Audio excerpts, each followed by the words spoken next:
There we go. Full tank of fuel. Now it does take a couple of minutes to register on my fuel gauge. Not that that bothers me, because I know that I've got a full tank. Because I've just spent £11.25 on filling it. And I just taxed it a couple of days ago as well, so.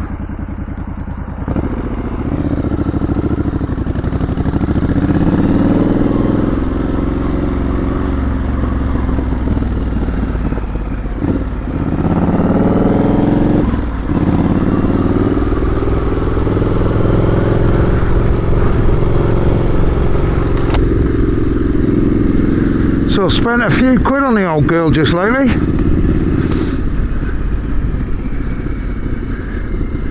Still, that'll help to maintain my sanity.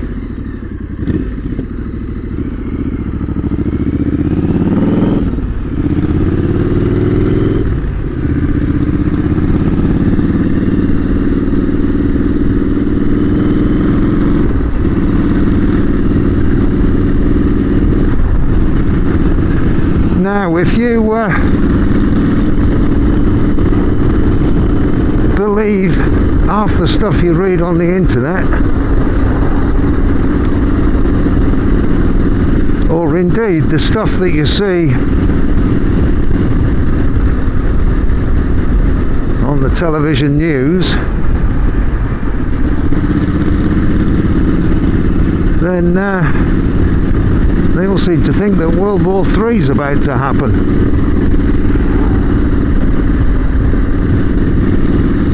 I'm not so sure. And before and until it happens,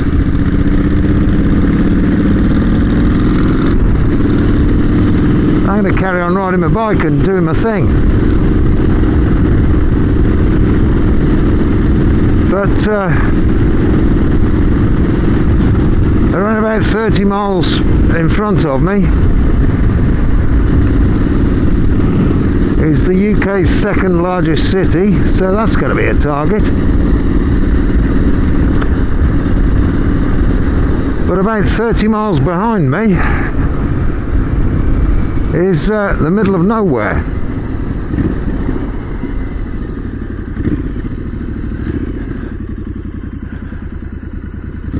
Now, I'm not connected to anything while I'm on the bike.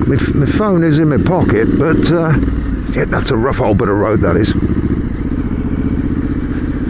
Yeah, my phone is in my pocket, but it's not plugged into my ear or anything like that. So if I miss a call, I just have to return it when I stop at wherever it is I'm going to stop.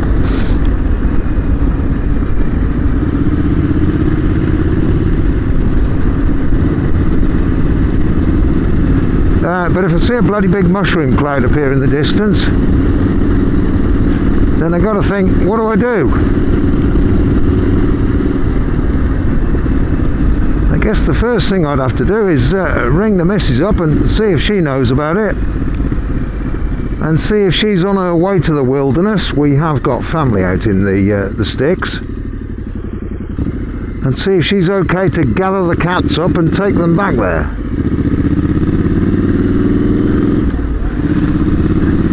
But if she's not there, being the big old softy animal lover that I am, I'm going to have to shoot home, park my bike up, gather the cats up, stick them in my car, and make for the hills on 4 wheels rather than 2.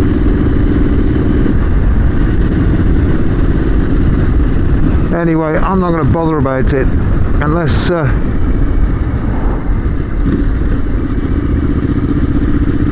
there is an imminent warning, and I think the imminent warning is going to be seeing a bloody big mushroom cloud in the distance, and it might be too late then anyway.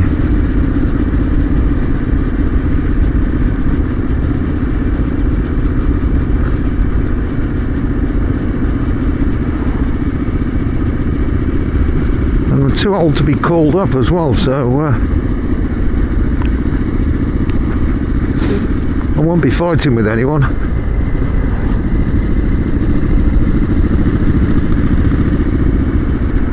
Well, maybe I get a shovel out of the shed and, you know, if they try and invade my house, maybe I'll slap them around the ear with a shovel or something.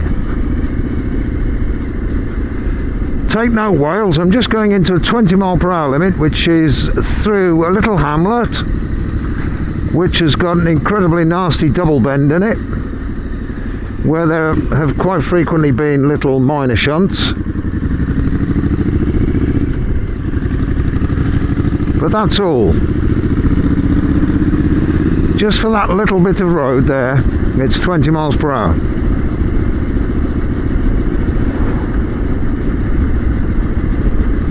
And then the same happens up here. Same thing really, although this hasn't got such a nasty bend. But for some bizarre reason, Wales have decided to do it, or replace all of their 30 mile per hour limits with 20s.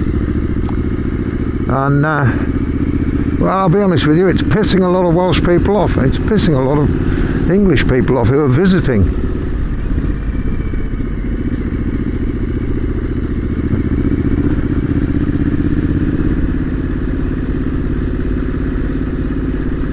It's actually quite difficult to ride a bike or drive a car at 20 miles an hour. There doesn't seem to be an appropriate gear.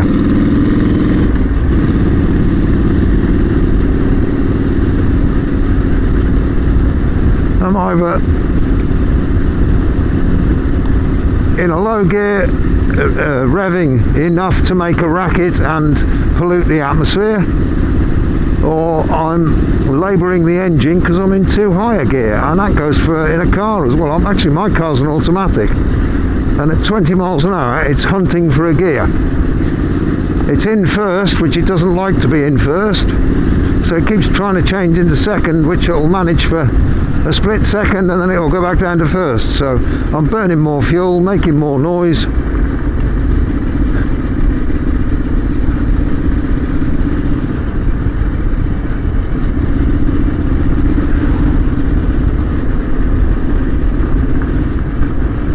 They filled some potholes in up this road, and they've done it with kind of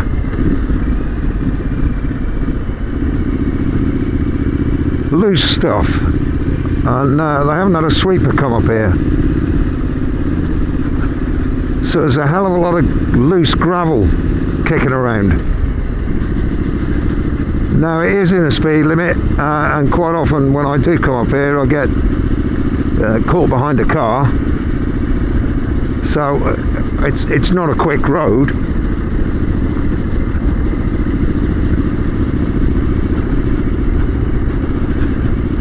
But it can still catch you out.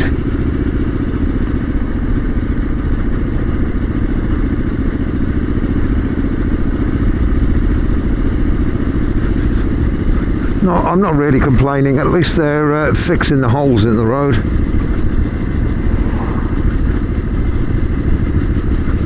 I mean, they're actually spending money.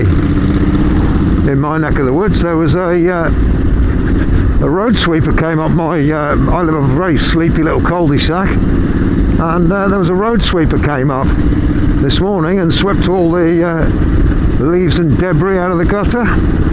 So a lot of local councils are pleading poverty and going bankrupt and what have you. But mine seem to be keeping up the good work.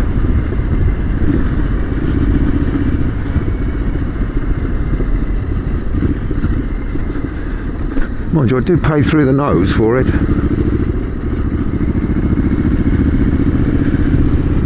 With my council tax.